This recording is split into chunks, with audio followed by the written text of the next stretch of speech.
ಮೈಸೂರು ಬಿಜೆಪಿನಲ್ಲಿ ಒಂದು ಮಾತಿದೆ, ಕಟ್ಟೆ ಬಳಗದವರು ಅಂತ. ಏನ್ ಸರ್ ಅದು ಕಟ್ಟೆ ಬಳಗ? ಮೊದಲನೇ ಮೈಸೂರಿನ ಸೈಬರ್ ಸೆಂಟರ್ ಅದು. ನಾವು ಕೂತ್ಕೊಳ್ಳೋಕೆ ಒಂದು ಜಾಗ ಅಂತ ಕಟ್ಟೆ ಅಂತ ಆಯ್ತು. ಕಟ್ಟೆ ಬಳಗದವ್ರನ್ನ ವಿರೋಧ ಮಾಡಿಕೊಂಡು ಮೈಸೂರು ಬಿಜೆಪಿನಲ್ಲಿ ಕಷ್ಟ. ಅದು ಏನೋ ಹೇಳ್ತಾರಲ್ಲ, ಕಾಕತಾಳಿ ಏನೋ ಹೌದು, ಚರ್ಚೆನೂ ಮಾಡ್ತಿದ್ವಿ. ಅದು ನಿಜ ಆಗ್ತಿತ್ತ ಸರ್? ನೀವು ಹೇಳಿದವ್ರಿಗೆ ಟಿಕೆಟ್ ಕೊಡ್ತಾ ಇದ್ರು ಅಥವಾ ತಪ್ಪಿಸ್ತಾ ಇದ್ರೆ? ಇಷ್ಟೆಲ್ಲ ಚಟುವಟಿಕೆ ಮಧ್ಯೆ ಮದುವೆ ಆಗೋದನ್ನೇ ಮರ್ತ್ಬಿಟ್ರಿ. ಸರಿಯಾದಂಥ ಉದ್ಯೋಗ ಇಲ್ಲದೆ ಇರೋ ಕಾರಣಕ್ಕೆ ಮದುವೆ ಬಗ್ಗೆ ಆಸಕ್ತಿ ಬರಲಿಲ್ಲ ಅಂತ ಅನ್ಕೋತೀವಿ. ಈ ಕಾಲೇಜಲ್ಲಿ ಸಾಮಾನ್ಯ ಲವ್ ಆಗ್ಬಿಡುತ್ತೆ ಸರ್. ಆ ಥರದ್ದೇನೂ ಆಗಲಿಲ್ಲ. ಬಟ್ ನಾನು ಅಥವಾ ನಿಮ್ಗೆ ಗೊತ್ತಾಗಲಿಲ್ವಾ ಅಂತ? ಇನ್ನೂ ಚೆನ್ನಾಗಿ ನೆನಪಿದೆ, ನಮ್ಮ ಪಾರ್ಟಿಯಲ್ಲಿ ಕಸ ಹೊಡಿತಾ ಇದ್ದಂಥ ಶಂಕರ್ ಅಂತ, ಆಮೇಲೆ RTO ಏಜೆಂಟ್ ಆಗಿ ಕೆಲಸ ಮಾಡ್ತಾ ಇದ್ರು ಇನ್ನೊಬ್ಬ ಮುರಳೀಧರ್ ಜಟ್ಟಿ. ಇವರಿಬ್ರು ಆಫೀಸಲ್ಲಿ ಕಸ ಹೊಡಿತಾ ಇದ್ರು. ನಾವು ಹಠ ಹಿಡಿದು ಅವ್ರಿಗೆ ಟಿಕೆಟ್ ಕೊಟ್ವಿ. ಆಮೇಲೆ ಅವರಿಬ್ರು ಒಳ್ಳೆ ಕಾರ್ಪೊರೇಟರ್ ಅಂತ ಹೆಸರು ತಗೊಂಡು NR ಚಂದ್ರಶೇಖರ್, ಬಿಳಿತಲೆ ಚಂದ್ರಣ್ಣ, ಕೇವಲ 27,000 28,000 ದುಡ್ಡಲ್ಲಿ ನಾವು ಗೆಲ್ತ್ಕೊಂಡ್ ಬಂದಿದ್ವಿ ಸರ್. ಮೈಸೂರು ನಗರ ಪಾಲಿಕೆ ಚುನಾವಣೆ ಮಾಡಿಲ್ಲ, ಇವತ್ತಿನ್ನು GBA ಬೆಂಗಳೂರು ಮಾಡೋಕ್ಕಾಗಿಲ್ಲ. ಬಿಜೆಪಿ ಇದ್ದಾಗಲೂ TP ಎಲೆಕ್ಷನ್ ಮಾಡಲಿಲ್ಲ. ಬಟ್ ಈಗಿನ ಪರಿಸ್ಥಿತಿಯಲ್ಲಿ ನಾವಿಬ್ರು ಹೊಂದಾಣಿಕೆ ಮಾಡ್ಕೊಂಡು ಹೋದ್ರೆ ಈ ಜಿಲ್ಲೆಯ ಒಂದಷ್ಟು ಲಾಭ ನಮಗೆ ಕಾಣಿಸ್ತಾ ಇದೆ. 24 ಎಕರೆದು ಸುಮಾರು 1,000 ಕೋಟಿ, ಸ್ಪೆಷಲ್ ಅಗ್ರಿಕಲ್ಚರಲ್ ಝೋನ್ದು ಸುಮಾರು 50 ಎಕರೆ, 1,500 ಕೋಟಿ. ಈಗ ಆಂದೋಲನ ಸುತ್ತಮುತ್ತಲಿನ ಆ ಜಾಗದ 28 ಎಕರೆ 1,000 ಕೋಟಿ ಜೊತೆಗೆ ಮೂಡಾದ್ ನೀವೆಲ್ಲ ತೆಗೆದುಕೊಂಡ್ರೆ ಸುಮಾರು 4,000 ಕೋಟಿಯಷ್ಟು ಮೌಲ್ಯದ ಜಮೀನನ್ನ ಉಳಿಸಿದ್ದೀನಿ. ಒಂದೇ ಒಂದು ಪ್ರಕರಣದಲ್ಲೂ ಶ್ರೀವತ್ಸ ಹೇಳಿರೋದು ಸುಳ್ಳು ಅಂತ ಇವತ್ತು ಬಂದಿಲ್ಲ. ನಮಸ್ಕಾರ, ಪ್ರತಿನಿಧಿ ನ್ಯೂಸ್ಗೆ ಸ್ವಾಗತ. ಇವತ್ತು ನಮ್ಮೊಂದಿಗೆ ಕೃಷ್ಣರಾಜ ಕ್ಷೇತ್ರದ ಶಾಸಕರು ನಮ್ಮ ಜೊತೆಗಿದ್ದಾರೆ. TS ಶ್ರೀವತ್ಸ, ತಲಕಾಡು ಶ್ರೀನಿವಾಸ ತಾತಾಚಾರ್ ಶ್ರೀವತ್ಸ ಅವರು ನಮ್ಮ ಜೊತೆಗೆ ಇದ್ದಾರೆ. ಸರಳರಲ್ಲಿ ಅತಿ ಸರಳ ವ್ಯಕ್ತಿತ್ವದ ಮತ್ತು ರಾಜಕಾರಣಕ್ಕೆ ಸ್ವಲ್ಪ ಅಪರೂಪದ ವ್ಯಕ್ತಿತ್ವದ ಮನುಷ್ಯ ನಮ್ಮ ಶ್ರೀವತ್ಸ ಅವರು. ಯಾರಿಗೆ ಬೇಕಾದರೂ ಸಿಗ್ತಾರೆ, ಎಲ್ಲರ ಫೋನನ್ನು ತೆಗಿತಾರೆ. ಅವರು ಸಾಮಾನ್ಯ ಕಾರ್ಯಕರ್ತ ಆಗಿರ್ಬೋದು ಅಥವಾ ದೊಡ್ಡವರಾಗಿರ್ಬೋದು, ಯಾವ ಭಿನ್ನ ಭೇದ ಇಲ್ಲದೆ ಸಿಗ್ತಾರೆ. ಇವತ್ತು ಅವರ ಜೀವನದ ಒಂದಷ್ಟು ಪ್ರಸಂಗಗಳ ಜೊತೆ ಅವ್ರನ್ನ ಮಾತನಾಡಿಸೋಣ. ಸರ್, ಪ್ರತಿನಿಧಿ ನ್ಯೂಸ್ಗೆ ತಮಗೆ ಸ್ವಾಗತ ಸರ್. Thank you sir. ನಮಸ್ತೆ ಸರ್. ಸರ್, ನಿಮ್ಮ ಬಗ್ಗೆ ಭಾಳಷ್ಟು ಜನಕ್ಕೆ ಕ್ಯೂರಿಯಾಸಿಟಿಗಳಿದೆ. ನೀವು ಶಾಸಕರಾದ ನಂತರದ್ದು ಪಬ್ಲಿಕ್ ಲೈಫ್ ನಿಮಗೆ ಗೊತ್ತೇ ಇದೆ, ಮತ್ತು ಪಕ್ಷದ ಕಾರ್ಯಕರ್ತರ ಹಂತದಿಂದ ಪಕ್ಷದ ಅಧ್ಯಕ್ಷರಾಗುವವರೆಗೆ ಸಾಕಷ್ಟು ಪಕ್ಷಕ್ಕೆ ಕೆಲಸ ಮಾಡಿದ್ರಿ ಸರ್. ನಿಮ್ಮ ಮೂಲ ಎಲ್ಲಿದ್ದು, ವಿದ್ಯಾಭ್ಯಾಸ, ಅದರ ಬಗ್ಗೆ ಒಂದಷ್ಟು ಕ್ಯೂರಿಯಾಸಿಟಿ. ನಾನು ಮೂಲತಃ ತಲಕಾಡು, ನರಸೀಪುರ ಜಿಲ್ಲೆಯ ನಮ್ಮ ನರಸೀಪುರ ತಾಲೂಕಿನ ತಲಕಾಡು ಗ್ರಾಮದಲ್ಲಿ ನಾನು ನನ್ನ ಪ್ರಾರಂಭಿಕ ಶಿಕ್ಷಣವನ್ನು ನಾನು ಕಲ್ತಿದ್ದು. ಸುಮಾರು 7th ನಾನು ಅಲ್ಲೇ ತಲಕಾಡಲ್ಲೇ ಓದಿದ್ದೆ, ಸರ್ಕಾರಿ ಶಾಲೆಯಲ್ಲಿ. ಅದಾದ ನಂತರ ಮೈಸೂರಿಗೆ 1979 8ನೇ ಕ್ಲಾಸ್ಗೆ ಅಂಥೇಳಿ ಮೈಸೂರಿಗೆ ಶಾರದಾ ವಿಲಾಸಲ್ಲಿ ಬಂದು ನಾನು ಶಾರದಾ ವಿಲಾಸನ ಹೈಸ್ಕೂಲ್ನಲ್ಲಿ SLC ಶಾರದಾ ವಿಲಾಸ್ ಮಾಡಿದೆ. ಅದಾದ ನಂತರ ನಾನು ಬನ್ಮಯ್ಯ ಕಾಲೇಜಿನಲ್ಲಿ PUC ಮತ್ತು ಡಿಗ್ರಿಯನ್ನು 87ನೇ ಇಸ್ವಿಲಿ ನಾನು ಡಿಗ್ರಿಯನ್ನು ಕಂಪ್ಲೀಟ್ ಮಾಡಿದ್ದು. ತಲಕಾಡು ನಮಗೆ ಒಂದು ಮನೆ ಫ್ಯಾಮಿಲಿ ಇತ್ತು. ನಮ್ಮ ತಂದೆ ಲ್ಯಾಂಡ್ಲಾರ್ಡು, ಅಲ್ಲೇ ಜಮೀನು ಇಟ್ಕೊಂಡು ಮಾಡ್ತಾಯಿದ್ರು, ಜ್ಯೋತಿಷ್ಯ ಹೇಳ್ತಿದ್ರು ನಮ್ಮ ತಂದೆ. ಸೊ ಆಮೇಲೆ ಮನೇಲಿ ಸ್ವಲ್ಪ ಸಾಂಪ್ರದಾಯಿಕ ಕುಟುಂಬ. ನಮ್ಮ ಫ್ಯಾಮಿಲಿಯ ನೇತೃತ್ವದಲ್ಲೇ ಒಂದು ಕೀರ್ತಿನಾರಾಯಣ ದೇವಸ್ಥಾನದ ಒಂದು ಕಾರ್ಯಕ್ರಮಗಳು ನಡೆಯೋದು. ರಾಮಾನುಜಾಚಾರ್ಯರಿಂದ ಪ್ರತಿಷ್ಠಾಪನೆ ಆದಂಥ ಪಂಚನಾರಾಯಣನ ಒಂದು ವಿಗ್ರಹ ತಲಕಾಡು ಕೀರ್ತಿನಾರಾಯಣ ಒಂದೇ ದಿವಸ ಪ್ರತಿಷ್ಠಾಪನೆ ಆಯಿತು ಅಂತ ಪ್ರತೀತಿ ಇದೆ. ಹಾಗಾಗಿ ತಲಕಾಡು ನಮ್ಮದು ಊರು, ಅಲ್ಲೇ ಎಲ್ಲ ಆಗಿದ್ದು ಊರಲ್ಲೇ. ಈಗಲೂ ನಮ್ಮ ಜಮೀನು ಊರಲ್ಲಿದೆ. ಈಗಲೂ ಮನೆ, ಅಣ್ಣ ತಮ್ಮಂದರು ಒಟ್ಟಿಗೆ ಇದ್ದಂಥದ್ದು ಮನೆ ಇವತ್ತು ತಲಕಾಡಿನಲ್ಲೇ ಇದೆ. ಸದ್ಯಕ್ಕೆ ಮನೇಲಿ ಯಾರೂ ವಾಸ ಇಲ್ಲ. ಬಟ್ ತಲಕಾಡು ನಮ್ಮೂರು. ನಾವು ಹಬ್ಬ ಹರಿದಿನಗಳು ಅಥವಾ ರಥೋತ್ಸವಾದಿಗಳು ಈ ಥರ ನಡೆದಾಗ ಊರಿಗೆ ಓಡಿ ಬರೋದು ಒಂದು ಇಟ್ಕೊಂಡಿದ್ದೀನಿ. ಬನ್ಮಯಸಲ್ಲಿ ನಾನು ಡಿಗ್ರಿ ಕಂಪ್ಲೀಟ್ ಮಾಡಿದ್ದು ಸರ್. ಸಂಪ್ರದಾಯಸ್ಥ ಬ್ರಾಹ್ಮಣ ಕುಟುಂಬ, ಪೂಜೆ ಪುರಸ್ಕಾರ ಸಾಂಪ್ರದಾಯಿಕ ಕಾರ್ಯಕ್ರಮಗಳು ಮಾಡೋವಂಥದ್ದು. ಬನ್ಮಯಸ್ ಕಾಲೇಜು ಹೇಳಿ ಕೇಳಿ ಮೈಸೂರಿನಲ್ಲಿ ಭಾಳಷ್ಟು ರಾಜಕಾರಣಿಗಳು ಬಂದದ್ದು, ಭಾಳಷ್ಟು ಹೋರಾಟಗಾರರನ್ನ ರೂಪುಗೊಂಡಿದ್ದು ಬನ್ಮಯಸ್ ಕಾಲೇಜಿನಲ್ಲಿ. ಮತ್ತು ನಿಮ್ಮ ರಾಜಕಾರಣದ ಆಸಕ್ತಿ ಕಾಲೇಜಿಂದ, ಊರಿಂದ, ಮೈಸೂರಿಂದ? ಏನಾಯಿತು, ಬನ್ಮಯಸಲ್ಲಿ ನಾನು ಸ್ಟೂಡೆಂಟ್ ಯೂನಿಯನ್ ಲೀಡ್ರು ಆಗಿದ್ದೆ ಸರ್. ಆ ಸಂದರ್ಭದಲ್ಲಿ ನಾನೊಂದು ಕಾಲೇಜಿನ ಎಲೆಕ್ಷನಲ್ಲೇ ಸ್ಪರ್ಧೆ ಮಾಡುವಂಥ ಸಂದರ್ಭದಲ್ಲಿ ಮನುಮಾಯಾಸಲ್ಲಿ ಸ್ಟೂಡೆಂಟ್ ಎಲೆಕ್ಷನ್ ನಿಲ್ಲಬೇಕು ಅಂದರೆ ಅದಕ್ಕೊಂದು ಏನೋ ಅಷ್ಟೊಂದು ಗುಂಡಿಗೆ ಗಟ್ಟಿ ಇರಬೇಕು ಅಂತ ಹೇಳ್ತಾಯಿದ್ರು. ಅದರ ಬಟ್ ನನಗದೇನು ಆ ಥರ ನನಗೇನು ಸಮಸ್ಯೆ ಆಗಲಿಲ್ಲ. ನಾನು ಕಂಟೆಸ್ಟ್ ಮಾಡ್ತಿದ್ದಂಗೆ ಒಂದಷ್ಟು ಜನ ಸಹಕಾರಕ್ಕೆ ನಿಂತ್ಕೊಂಡ್ರು, ಚುನಾವಣೆನೂ ಗೆದ್ದಾಗಿತ್ತು. ಬಟ್ ನಾನು 1977ರಲ್ಲಿ ಏನು 75ರಲ್ಲಿ ಎಮರ್ಜೆನ್ಸಿ ಆಯಿತು, 77ರ ನಾವಿನ್ನೂ 8-10 ವರ್ಷದ ಬಾಲಕ. ಹಾಗಾಗಿ ಕಹಳೆ ಅನ್ನುವಂಥ ಪತ್ರಿಕೆಯನ್ನು ಏನೇನು ತುರ್ತು ಪರಿಸ್ಥಿತಿ ಸಂದರ್ಭದಲ್ಲಿ ನಡೀತಾ ಇದೆ ಅಂತ ಜನಕ್ಕೆ ತಿಳಿಸುವಂಥ ಒಂದು ಪತ್ರಿಕೆ ಹೊರತರೋದು ನಮ್ಮ ಪರಿವಾರದ್ದು ಕೆಲಸ ಆಗಿತ್ತು. ಈ ಆರ್ಟಿಕಲ್ ಯಾರೋ ಬರ್ಕೊಡೋರು ತೊಗೊಂಡಾಗ ಆ ಚೀಟಿನ ಇನ್ನೊಂದು ಕಡೆ ಕೊಡುವುದು ಒಂದು ಕೆಲಸ ನಮ್ಮದು. 77ರಲ್ಲಿ ನಾವು ಆ ಥರ ಎಮರ್ಜೆನ್ಸಿ ಸರ್ವೀಸ್ ಅಂತ ಅಂದ್ಕೊಳ್ಬೋದು, ಏನೂ ಗೊತ್ತಿಲ್ಲ ನನಗೆ.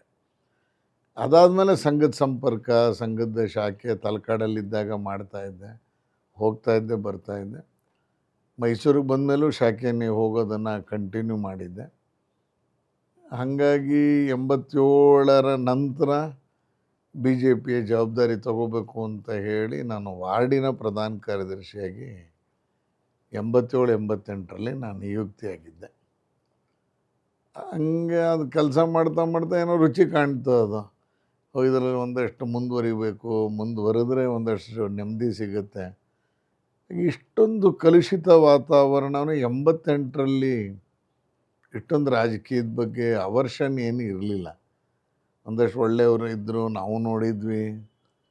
ಅದರಲ್ಲೂ ರಾಮಕೃಷ್ಣ ಹೆಗಡೆ ಅವರು ಆವಾಗ 94 ಆ ಸಂದರ್ಭದಲ್ಲೂ ನೆನಪಿದೆ.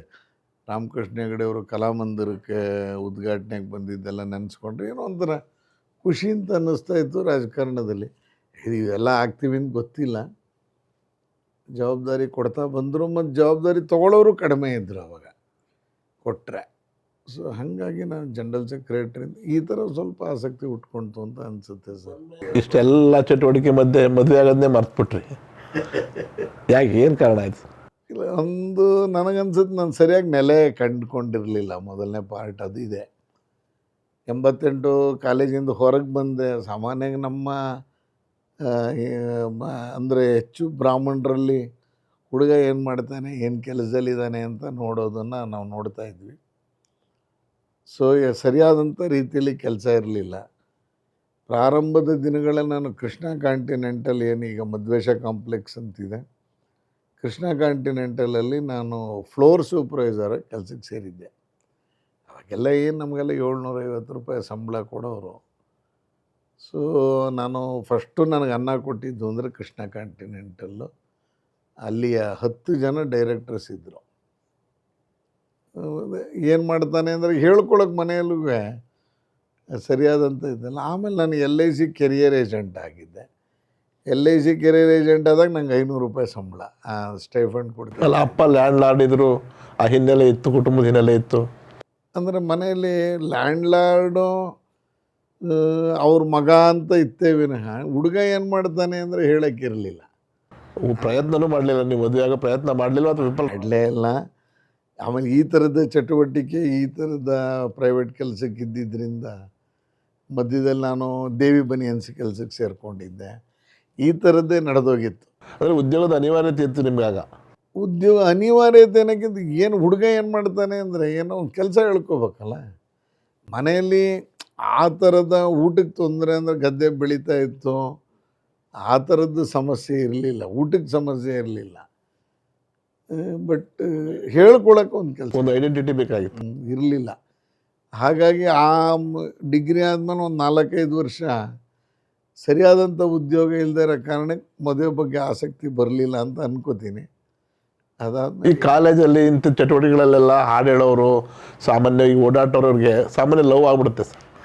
ಹಾಡು ಹೇಳೋದನ್ನ ಕಂಡ್ರೆ ಹುಡುಗಿರು ಬೇಗ ಲವ್ ಮಾಡ್ತಾರೆ, ಅಥವಾ ಅವರೇ ಆ ಥರದ್ದೇನು ಆಗಲಿಲ್ವ ನಿಮ್ಮ? ಆ ಥರದ್ದೇನೂ ಆಗಲಿಲ್ಲ. ಬಟ್ ನಾನು ಅಥವಾ ನಿಮ್ಗೆ ಗೊತ್ತಾಗಲಿಲ್ವ ಅಂತ? ಟ್ರೂಪಲ್ಲಿ ನಾನು ಅವ್ರನ್ನ ಆರ್ಗನೈಸ್ ಮಾಡ್ತಿದ್ದೆ. ನಾನೇನು ಹಾಡೋ ಥರ ಇರಲಿಲ್ಲ, ಆರ್ಗನೈಸ್ ಮಾಡ್ಕೊಂಡು ಹೋಗ್ತಿದ್ದೆ. ಹಾಗಾಗಿ ಏನು ಗಮನಿಸ್ಲಿಲ್ಲ ಅನ್ಕೋತೀನಿ. ಆಸಕ್ತಿನೇ ಬರಲಿಲ್ವ ಅದಕ್ಕೆ? ಸಮಯ ಬರಲಿಲ್ಲ ನನಗೆ.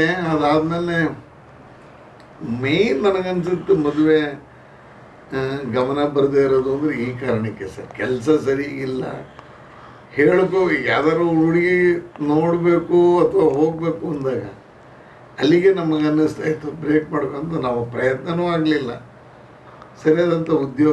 ಈಗ ನೆನ್ಕೊಂಡ್ರೆ ಅದ್ರ ಬಗ್ಗೆ ಎಂಥ ತಪ್ಪಾಯಿತು, ನಾನು ಏನಾದರೂ ಮದುವೆ ಆಗಬೇಕಾಗಿತ್ತು ಅಥವಾ ಈಗಿರೋ ಬದುಕೆ ಸರಿ ಏನಂತ? ಅಲ್ಲ, ಆ ಥರ ನನಗೆ ಯಾವತ್ತೂ ಆ ಥರ ವಿಷಾದ ಬಂದಿಲ್ಲ, ಈಗಿನವರೆಗೂ ಆ ಥರದ್ದೇನು ಕಂಡುಕೊಂಡಿಲ್ಲ.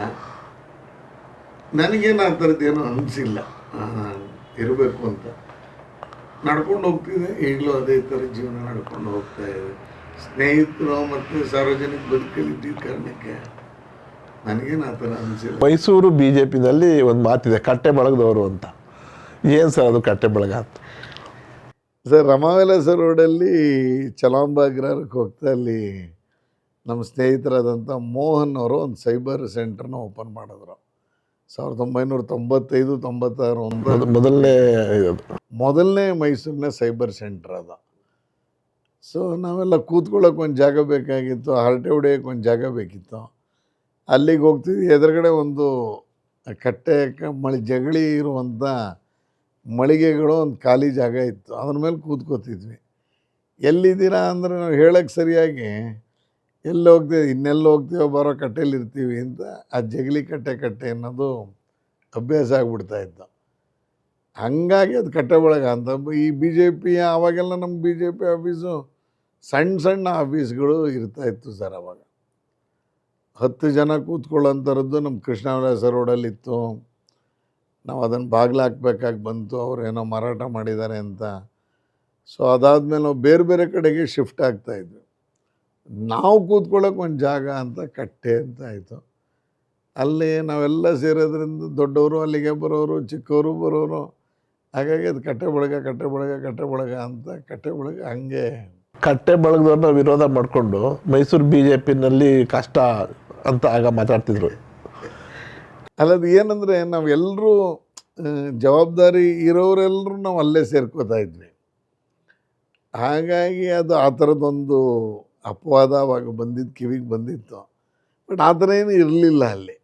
ಅಲ್ಲ, ಅದು ಒಂಥರ ಶಕ್ತಿ ಕೇಂದ್ರ. ಅದು ಟಿಕೆಟ್ನ ತಪ್ಪಿಸೋದ್ರಲ್ಲಿ, ಟಿಕೆಟ್ನ ಕೊಡಿಸೋದ್ರಲ್ಲಿ ಭಾಳ ಪಾತ್ರ ವಹಿಸುತ್ತೆ ಅನ್ನೋ ಮಾತಿತ್ತು ಆಗ.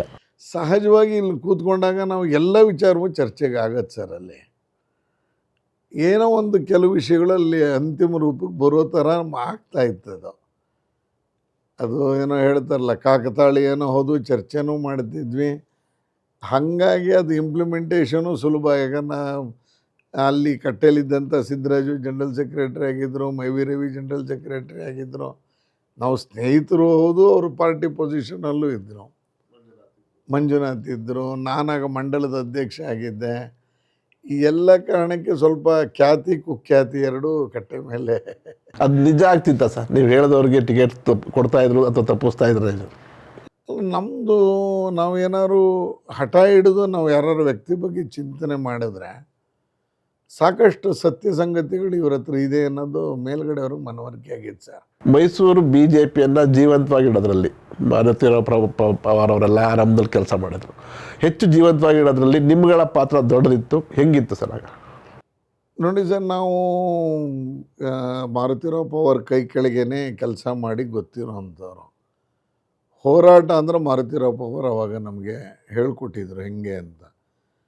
ಅದಾದಮೇಲೆ ನಮಗೆ ಜವಾಬ್ದಾರಿ ಸ್ಥಾನ ಇರಲಿ ಬಿಡಲಿ, ನಮಗೆ ಅಧಿಕಾರ ಅಂದರೆ ಕಾರ್ಪೊರೇಷನ್ನು ಮತ್ತೊಂದು. ಅದಾದಮೇಲೂ 4-5 ಕಾರ್ಪೊರೇಷನ್ ಚುನಾವಣೆ ಆಗಿತ್ತು. ನಾವು ಯಾರೂ ಟಿಕೆಟು ತೊಗೊಂಡವರಲ್ಲ. ಆ ಸಂದರ್ಭದಲ್ಲಿ ಅದಕ್ಕೆ ಅನುಗುಣವಾಗಿ ನಾವು ಪಾರ್ಟಿ ಓರಿಯೆಂಟೆಡ್ ಕೆಲಸ ಮಾಡ್ತಾಯಿದ್ವಿ.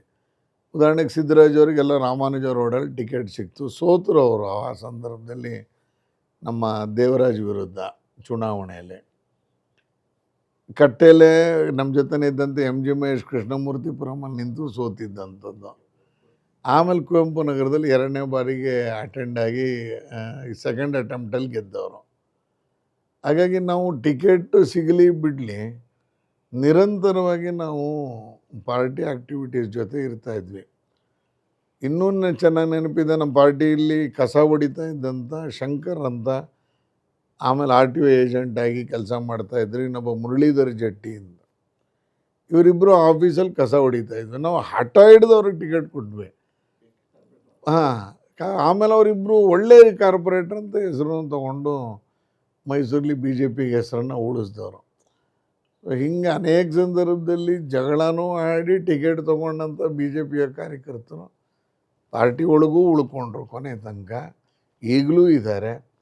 ಹಾಗಾಗಿ ಇವರು ಹಠ ಹಿಡಿತಾರೆ, ಹಠ ಹಿಡಿದ್ರೆ ಜೀರ್ಣಿಸ್ಕೋತಾರೆ ಅನ್ನೋದು ಬಂದ್ಬಿಟ್ಟಿತ್ತು. ನಾವು ವಾಮನಾಚಾರ್ಯರು ಸಂಘಟನಾ ಕಾರ್ಯದರ್ಶಿ ಆಗಿದ್ದಾಗ, ಅರವಿಂದ್ ಲಿಂಬಾವಳಿಯರಾಗಿದ್ದಾಗ, ಅನಂತಕುಮಾರ್ಜಿ ಇದ್ದಾಗ ಸಂಘಟನಾ ಕಾರ್ಯದರ್ಶಿ ಆದಾಗ ಈ ಥರದ ಚುನಾವಣೆಗೆ ಅವ್ರಿಗೋಗಿ ಕನ್ವಿನ್ಸ್ ಮಾಡ್ತಿದ್ವಿ ಈ ಕಾರ್ಯಕರ್ತನ ಕೆಪಾಸಿಟಿ ಎಷ್ಟು, ದುಡ್ಡಿಗೆ ಮಹತ್ವ ಇರ್ತಿರಲಿಲ್ಲ. ಸೊ ಹಾಗಾಗಿ ನಾವು ಆ ಥರದಲ್ಲಿ ಮಾಡಿ, ಉದಾಹರಣೆಗೆ ನಮ್ಮ ಅತ್ಯಂತ ಹಿರಿಯ ಕಾರ್ಯಕರ್ತ ಎನ್ ಆರ್ ಚಂದ್ರಶೇಖರ್, ಬಿಳಿತಲೆ ಚಂದ್ರಣ್ಣ, ಕೇವಲ 27,000 28,000 ದುಡ್ಡಲ್ಲಿ ನಾವು ಗೆಲ್ತ್ಕೊಂಡ್ಬಂದಿದ್ವಿ ಸರ್. ಅದ ಪಿಗ್ಮಿ ಕಲೆಕ್ಟ್ರ್. ಆ ಥರದ್ದು ನಾವು ಒಂದು 10 ಉದಾಹರಣೆಗಳನ್ನು ಹೆಸರಿಸ್ಬೋದು ಅನಿಸುತ್ತೆ. ಸೊ ರಾಜಕೀಯಕ್ಕೆ ಹೋಗೋಕ್ಕೆ ಮುಂಚೆ ನೀವು ಒಳ್ಳೆ ಸಂಗೀತಗಾರ, ಅಂದರೆ ನಿಮಗೆ ಆರ್ಕೆಸ್ಟ್ರಾ ಟೀಮ್ ನಡೆಸ್ತಾ ಇದ್ರಿ ಅಂತ ಅದೊಂಚೂರು ಹೇಳ್ಬಾರ್ದು. ಆರ್ಕೆಸ್ಟ್ರಾ ಟೀಮನ್ನ ಆರ್ಗನೈಸ್ ಮಾಡಿದ್ವಿ ಸರ್ ನಾವು. ನಮ್ಮಲ್ಲಿ ಒಂದು 7-8 ಜನ ಹಾಡುಗಾರರು, ಒಳ್ಳೊಳ್ಳೆ ರೀತಿಯ ಹಾಡುಗಾರರು, ಕರ್ನಾಟಕ ಸಂಗೀತ ಮತ್ತು ಹಿಂದೂಸ್ತಾನಿ ಸಂಗೀತ ಎರಡರಲ್ಲೂ ಎಕ್ಸ್ಪರ್ಟ್ ಇರೋರು ಇದ್ದರು. ಅವ್ರನ್ನ ಇಟ್ಕೊಂಡು ಕಾಲೇಜಿನ ದಿನಗಳಲ್ಲಿ ಹೊರಗಡೆ ಕಾರ್ಯಕ್ರಮ ಕೊಡೋಣವಾ ಅಂತ ಮಾಡಿ ಗಣಪತಿದು ಅವ್ರನ್ನೆಲ್ಲ ಆರ್ಗನೈಸ್ ಮಾಡಿ, ನನಗೊಂಚೂರು ಈ ಮೃದಂಗ ಅಥವಾ ತಬಲ ಸ್ವಲ್ಪ ಕಲ್ತಿದ್ದೆ. ಸೊ ಹಾಗಾಗಿ ಅವ್ರನ್ನ ಆರ್ಗನೈಸ್ ಮಾಡ್ತಿದ್ದೆ. ಕಂಠ ನಂದಲ್ಲ, ನಾನು ನಿಂತ್ಕೊಂಡು ಮಾಡ್ತಿದ್ದೆ. ನನಗನ್ಸಿದ್ದು ಒಂದು 10-15 ಕಾರ್ಯಕ್ರಮ ಮೈಸೂರಿನ ಸುತ್ತಮುತ್ತ ಜಿಲ್ಲೆಗಳಲ್ಲಿ ಕೊಟ್ಟಿದ್ವಿ. ಆಗ ಹೆಬ್ಬಾಳು, ಚಂದಕ್ವಾಡಿಗೆ ಹೋಗಿದ್ವಿ, ಚಾಮರಾಜನಗರ ಜಿಲ್ಲೆ. ಈ ಥರ ಎಲ್ಲ ಹೋಗಿ ರಾತ್ರಿ ಎಲ್ಲ ಎಷ್ಟು ನಮಗೆಲ್ಲ ಸರ್ 2,000 ರೂಪಾಯಿ ಕೊಡೋರು. ಹಾಡು 2 ಗಂಟೆ ಕಾಲ ಹಾಡಿದ್ರೆ ನಾವು ಒಂದು 30 ರೂಪಾಯಿ 40 ರೂಪಾಯಿ ಸಂಭಾವನೆ ಥರ ಕೊಟ್ಟು ಹೋಗ್ತಾ ಹೋಗ್ತಾ ಬಸ್ ಚಾರ್ಜ್ ಎಲ್ಲ ಹಾಕ್ಕೊಂಡು ಮಾಡ್ತಿದ್ವಿ.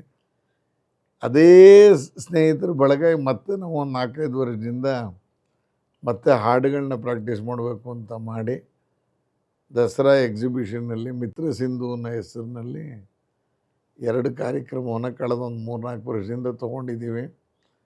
ರೀಲಾಂಚಿಂಗ್ ಪ್ರೋಗ್ರಾಮ್ ಅಂತ ನಾದಬ್ರಹ್ಮ ಸಂಗೀತ ಸಭಾದಲ್ಲಿ ನಾನು ಅಧ್ಯಕ್ಷ ಆದಾಗ ಮತ್ತೆ ಅದನ್ನೊಂದು ಕಾರ್ಯಕ್ರಮ ಶುರು ಮಾಡಿದ್ದೀವಿ.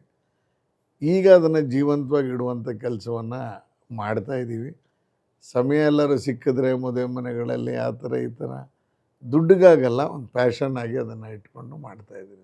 99ರ ಚುನಾವಣೆ ತನಕ ನೀವೇ ಸಂಘಟಿಸ್ತಾ, ನೀವೇ ಪತ್ರಿಕಾಗೋಷ್ಠಿ ಮಾಡೋಕ್ಕೆ ಕರ್ಕೊಬರ್ತಾ ಇದ್ದಂಥ ನಾಯಕರುಗಳು 99ರ ಚುನಾವಣೆಯ ನಂತರ ಹಲವಾರು ಜನ ಪಕ್ಷಕ್ಕೆ ವಿರುದ್ಧ ನಡ್ಕೊಂಡ್ರು, ಮಸಿ ಬೆಳ್ಕೊಂಡ್ರು, ಭ್ರಷ್ಟಾಚಾರದಲ್ಲಿ ತೊಡಗಿದ್ರು. ಪಕ್ಷದ ಕಾರ್ಯಕರ್ತನಾಗಿ ನಿಮಗೆ ಅದೆಲ್ಲ ಏನು ಅನಿಸುತ್ತೆ ಸರ್? ಭಾಳ ನಾವು ನೋಡಿದ್ವಿ ಸರ್. ಮೈಸೂರು ಜಿಲ್ಲೆಯಲ್ಲಿ ಇಷ್ಟೊಂದು ದೊಡ್ಡವರೆಲ್ಲ ನಿಂತಿದ್ದರು. ಬೇರೆ ಬೇರೆ ಕಾರಣಕ್ಕೆ ನಾವು ಗೆದ್ದ ಸೀಟುಗಳು ವಾಪಸ್ ಹೋಗ್ತಾಯಿತ್ತು. ಧರಣಿಗಳು ಮಾಡ್ತಾಯಿದ್ವಿ. ಕಾರ್ಪೊರೇಟ್ರುಗಳು ಪಕ್ಷಾಂತರ ಮಾಡಿದಾಗ ರಾತ್ರಿಯೆಲ್ಲ ಅವ್ರ ಮನೆ ಕಾದಿದ್ವಿ. ಏನಪ್ಪ ನಾವು ಕರ್ಕೊಂಬಂದಿದ್ದೆಲ್ಲ ಹಿಂಗೆ ಮಾಡ್ತಾಯಿದ್ದಾರೆ ಅಂತ ಅನ್ಸೋಕ್ಕೆ ಶುರು ಆಗಿತ್ತು. ಎಲ್ಲ ಒಂದು ಕಡೆ ಭಾರತೀ ಶಂಕರರು ಪಾರ್ಟಿ ಬಿಟ್ಟು ಅಲ್ಲಿಗೆ ಹೋದಂಥ ಸಂದರ್ಭದಲ್ಲಿ ಏನೋ ಒಬ್ಬರು ಜಿಲ್ಲಾಧ್ಯಕ್ಷ ಆಗಿದ್ದವ್ರು ಹಿಂಗೆ ಮಾಡಿಬಿಟ್ರಲ್ಲ ಅಂತ ನೊಂದ್ಕೊಂಡಿದ್ದೀವಿ ಮತ್ತು ಧರಣಿ ಮಾಡಿದ್ದೀವಿ. ಅನ್ಕೋತಾ ಇದ್ವಿ ತಾತ್ಕಾಲಿಕ ಇದೆಲ್ಲ ಇವರು ಮಾಡ್ತಾರೆ ಅಂತ. ನಾವು ನಮ್ಮ ವಿಚಾರವನ್ನು ಬಿಟ್ಕೊಡದೆ ನಾವು ಇಲ್ಲೇ ಗಟ್ಟಿಯಾಗಿ ನಿಲ್ಲುವಂಥದ್ದನ್ನು ಯೋಚನೆ ಮಾಡಿದ್ವಿ. ನನಗನ್ಸಿದ ಗಟ್ಟಿತನನೇ ನಮ್ಮನ್ನು ಇವತ್ತಿನವರೆಗೂ ವಿಚಲಿತರಾಗಿ ಏನು ಮಾಡಿರಲಿಲ್ಲ. ಆ ಟೈಮಲ್ಲಿ ಬೇಜಾರಾಗ್ತಾಯಿತ್ತು. ತುಂಬ 5 ಜನ ಕಾರ್ಪೊರೇಟರ್ ನಮ್ಮನ್ನು ಒಂದೇ ದಿವಸ ಬಿಟ್ಟು ಹೋಗ್ಬಿಟ್ಟಿದ್ರು ಸರ್ ಅವಾಗ. ಸೊ ಅದಾದಮೇಲೆ ನಾವು ಕಾಯೋ ಕೆಲಸ ಮಾಡ್ತಾಯಿದ್ವಿ. ಪ್ರತಿ ಮೇಯರ್ ಎಲೆಕ್ಷನ್ ಅಂದರೆ ನಾವು ಕಾಯಬೇಕು ನಮ್ಮ ಕಾರ್ಪೊರೇಟರ್ಗಳನ್ನ ಅನ್ನೋ ಮಟ್ಟಕ್ಕೆ ಆಗ್ಬಿಟ್ಟಿತ್ತು. ಮೈಸೂರು ಭಾಗ ಕರ್ನಾಟಕದಲ್ಲಿ ಪ್ರಮುಖವಾಗಿ ಮೈಸೂರು ಭಾಗಕ್ಕೆ ಸಂಬಂಧಪಟ್ಟಂಗೆ ಹೇಳೋದಾದರೆ ನೀವು JDS ಜೊತೆಯಾಗಿ ಚುನಾವಣೆಗೆ ಹೋಗ್ತಾ ಇದ್ದೀರಿ. ಅಂದರೆ ಕಾಂಗ್ರೆಸ್ ಮತಗಳ ವಿಭಜನೆ ಆಗದೇ ಇರೋ ಹಾಗೆ, ಅಂದರೆ ಕಾಂಗ್ರೆಸ್ ಮತಗಳು ಸಮೀಕರಣ ಆಗಬೇಕು. ಅವ್ರೇನೇ ತಪ್ಪು ಮಾಡಿದ್ರು ಅಹಿಂದ ಮತಗಳು ಕಾಂಗ್ರೆಸ್ಗೆ ಹಾಕಬೇಕು ಅನ್ನೋ ಥರದ ನಿಲುವಿದೆ ನಿಮ್ಮ ಒಟ್ಟಾರೆ ಮೈತ್ರಿಯ ಇದರಲ್ಲಿ. ಹೆಂಗೆ ಲಾಭ ಆಗುತ್ತೆ ಸರ್? JDS ಇರೋದೇ ಮೈಸೂರು ಭಾಗದಲ್ಲಿ. ನಿಮ್ಮ ಕಾರ್ಯಕರ್ತರಿಗಾಗಲಿ ನಿಮ್ಮ ನಾಯಕರುಗಳಿಗಾಗಲಿ ಲಾಭ ಆಗಕ್ಕೆ ಹೆಂಗೆ ಸಾಧ್ಯ ಆಗುತ್ತೆ? ಮೇಲ್ಗಡೆ ಏನು ಯಾವ ಥರ ಯೋಚನೆ ಮಾಡಿದ್ದಾರೆ ಅನ್ನೋದು ನಮ್ಮ ಹತ್ರ ಇನ್ನೂ ಇಲ್ಲ.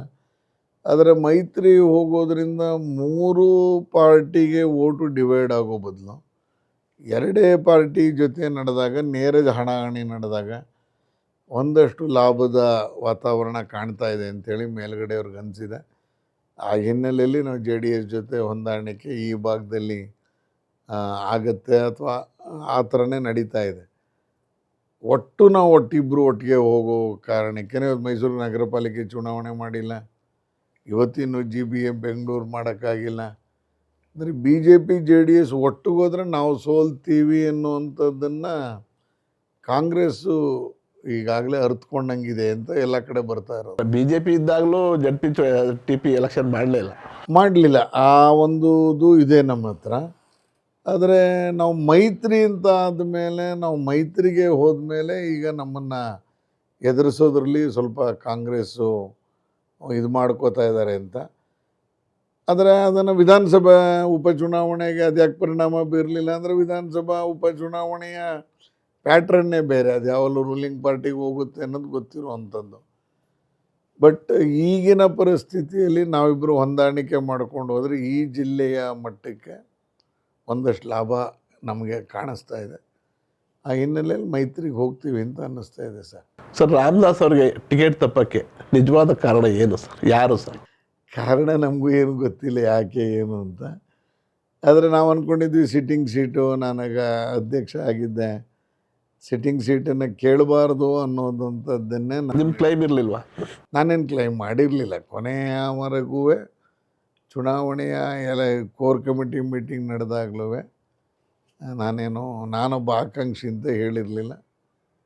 ತಪ್ಪಿದ್ದರ ಕಾರಣನೋ ಗೊತ್ತಿಲ್ಲ. ಬಟ್ ಅಧ್ಯಕ್ಷನಾದಂಥ ಸಂದರ್ಭದಲ್ಲಿ ಒಂದಷ್ಟು ಕೋವಿಡಿನ ನಿರ್ವಹಣೆ, ನಮ್ಮ ರಾಷ್ಟ್ರೀಯ ನಾಯಕರು ಕೊಟ್ಟಂಥ ಕೆಲಸಗಳ ಬಗ್ಗೆ ಮಾಡಿದ್ದರ ಕಾರಣಕ್ಕೆ ಎಲ್ಲೋ ಒಂದು ಕಡೆ ಜಿಲ್ಲಾಧ್ಯಕ್ಷರಿಗೆ 2-3 ಜನಕ್ಕೆ ಕೊಡಬೇಕು ಅಂತ ಆಗಿತ್ತು. ಆ 3 ಜನದಲ್ಲಿ ನಾನೊಬ್ಬನಾಗಿ ಆಯ್ಕೆ ಮಾಡಿದ್ರು ಅಂತ ಗೊತ್ತಾಯ್ತು. ಅಲ್ಲ, ಇದು ಬೇರೆ ಎಲ್ಲಿಂದಲೋ ಕರ್ಕೊಂಡು ಬಂದು ಟಿಕೆಟ್ ಕೊಟ್ಟರೆ ಈ ಪ್ರಶ್ನೆ ಕೇಳ್ತಿರಲಿಲ್ಲ ಸರ್.